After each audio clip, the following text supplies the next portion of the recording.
Welcome to D6. This is professor Vinod Kumar. ఇవాళ తెలంగాణలో గత 10 ఏళ్లలో ల్యాండ్ పూలింగ్ పేరు మీద ఇవాళ ప్రభుత్వమే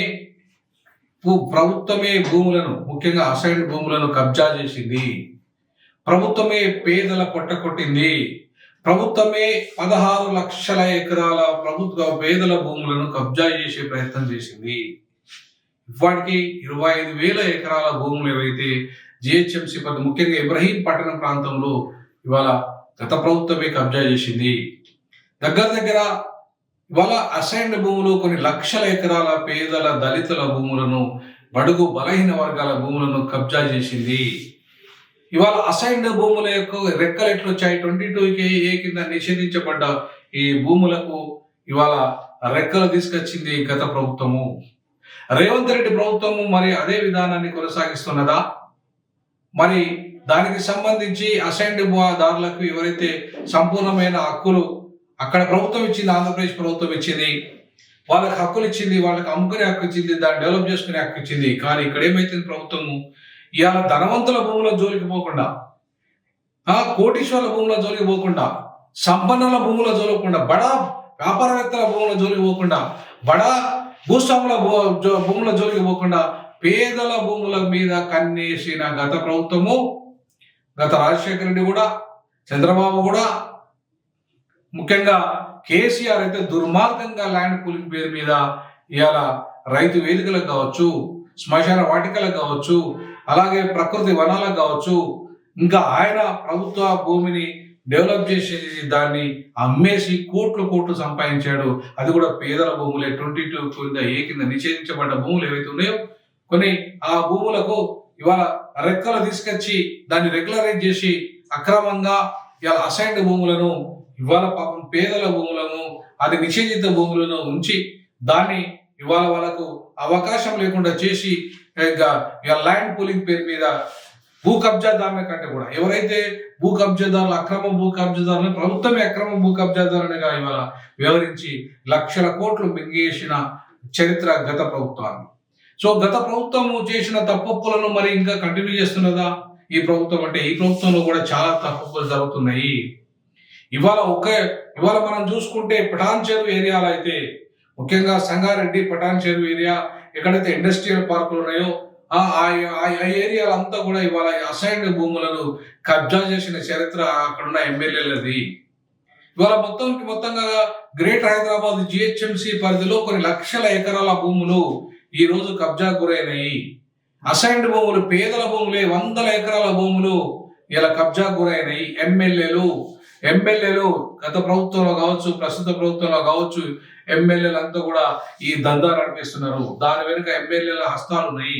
ఇలా ఎంఆర్ఓలని పూర్తిగా మ్యానిపులేట్ చేసి, ఆర్డీఓలను మ్యానిపులేట్ చేసి, కలెక్టర్లను బెదిరించి ఇలా భూ దందాలు చేస్తున్న చరిత్ర మొత్తం ఇవాళ ఎమ్మెల్యేలకు ఉంది, మంత్రులకు ఉంది. ఇవాళ ముఖ్యమంత్రి కూడా భూదందాలు గతంలో చేశాడు. మరి ఈ ముఖ్యమంత్రి ఆ దందాలు ఆపుతున్నాడా, ఎంతవరకు ఆపాడు అనేది ఇప్పుడు మనం రానున్న రోజుల్లో లెక్కలు వెళ్తే నేను ఆర్టీఐలో అడిగాను. ఆర్టీఐలో అడిగితే ఇంకా కొంత సమాచారం వచ్చింది నాకు. ఇవాళనే పూర్తి స్థాయిలో దాని సమాచారాన్ని సేకరిస్తున్నాను. ఆ సమాచారం పూర్తిగా బయటకు వచ్చిన తర్వాత ఇవాళ మొత్తం బట్ట బయలు చేస్తాం. ఈ ప్రభుత్వం కూడా వచ్చిన తర్వాత ఏం చేస్తుంది అనేది. గత ప్రభుత్వంలో మనం లెక్కలు అడిగాము. భూభారతి వచ్చిన తర్వాత భూమి పేదల భూములకు రక్షిస్తుందా, లేకుంటే ధరణిలాగా దగా చేస్తుందా? ఈ అంశాలన్నింటినీ మనం తేల్చాల్సిన అవసరం ఉంది.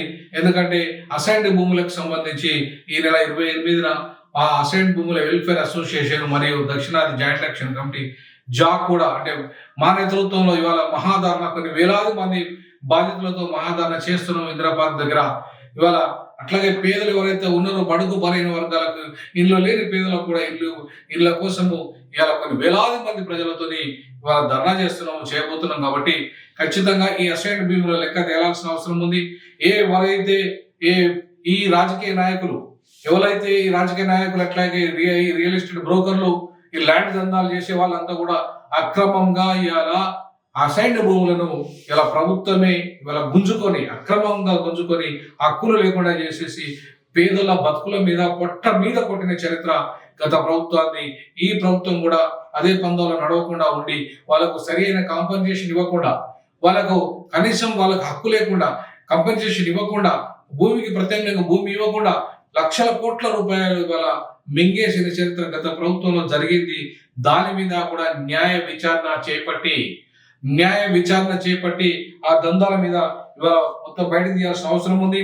ఇక్కడ టెక్స్టైల్ పార్క్ పేరుతో కూడా భూసేకరణ గతంలో 22 కింద 20 ఎకరాల గల్లంత అయినట్టుగా ఇవాళ మనం ఆంధ్రజ్యోతి పేపర్లో చూస్తున్నాం. ఆ టెక్స్టైల్ పార్కు ఎక్కడ అంటే ఇవాళ ఆ రంగారెడ్డి జిల్లా అది ముఖ చిత్రం. టెక్స్టైల్ పార్కు భూముల క్రయ విక్రయాలు పేరు మీద 500 కోట్ల భూములను ఇవాళ ఆ బడా భూస్వాములు ఎవరైతే ఉన్నారో షాద్ నగర్ ప్రాంతంలో ఇవాళ హైదరాబాద్ నగర శివార్లో దాదాపు 500 కోట్ల విలువ చేసే ప్రభుత్వ భూమిని ప్రైవేట్ వ్యక్తులు కాజేసేందుకు ప్రయత్నం చేస్తున్నారు. టెక్స్టైల్ పార్క్ ఏర్పాటు కోసం దాదాపు 22 ఏళ్ల కిందట రైతుల వద్ద సేకరించిన భూమి ఇది. అది కూడా 22A కింద ఏదైతే భూమి సేకరించారో ఆ భూమి నిషేధిత జాబితాలకు నెట్టేసి పెట్టినట్లే పెట్టి ఇప్పుడు ఆ మాయం చేస్తున్నారు. ఆ భూమి 142 ఎకరాల్లో ఇప్పటికి దాదాపుగా 20 ఎకరాల భూమి ఈ నిషేధ జాబితా నుంచి అదృశ్యమైంది.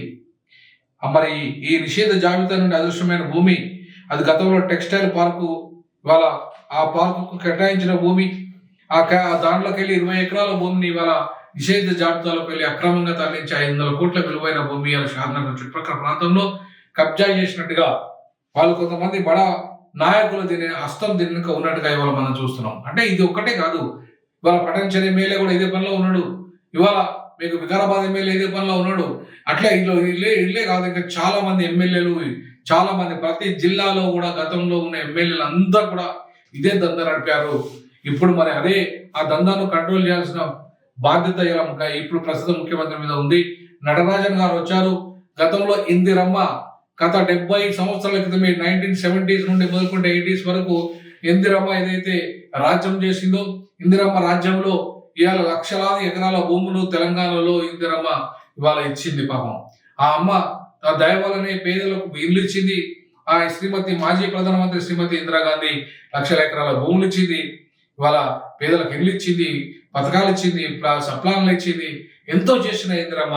పాపం ఆ ఇందిరమ్మ ఇచ్చిన భూములను ఇవాళ ఇందిరమ్మ రాజ్యం పేరుతో రేవంత్ రెడ్డి రాజ్యం నడుస్తుంది. ఈ రెడ్ల రాజ్యంలో ఈ పేదలకు, దళితులకు, బడుగు బలహీన వర్గాలకు ఈ కేటాయించిన భూములపై ఏవైతే భూములు ఉన్నాయో అది నిషేధించే జాబితాలో ఉన్నప్పటికీ కొన్నిటిని తొలగించి అక్రమంగా అమ్ముకొని ఇలా సొమ్ము చేసుకునే చరిత్ర ఉంది.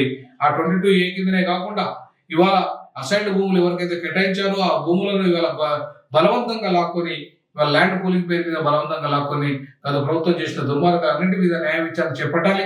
అసైన్డ్ భూములపై న్యాయ విచారణ కమిషన్ ఏర్పాటు వెంటనే చేసి న్యాయ విచారణ చేసి ఇవాళ పేదల భూముల హక్కులను పరిరక్షించాల్సిన బాధ్యత రేవంత్ రెడ్డిది.